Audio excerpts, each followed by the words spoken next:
friends, I'm here to proclaim good news of salvation.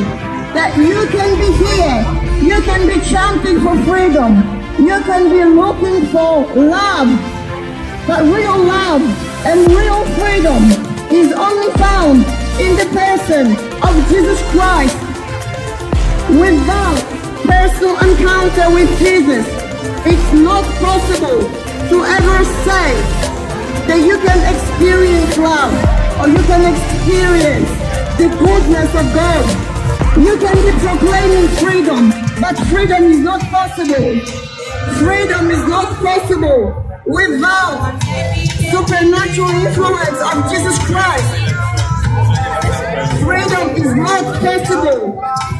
Freedom means that you're free from yourself.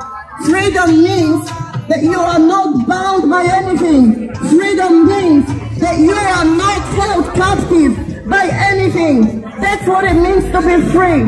And I'm here to proclaim that when you really and truly call Jesus Christ your Lord, you can be completely free. You can be completely free from anything and everything that's making you a slave. So what slave are you? Are you a slave to your own egocentrical spirit? Are you a slave to your own desires? Are you a slave to your own body? What are you a slave to? So God means love.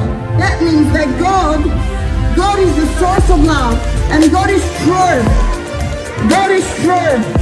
And unfortunately, you cannot experience the goodness. You cannot experience the mercy of God. You cannot experience love of God without meeting Jesus Christ personally.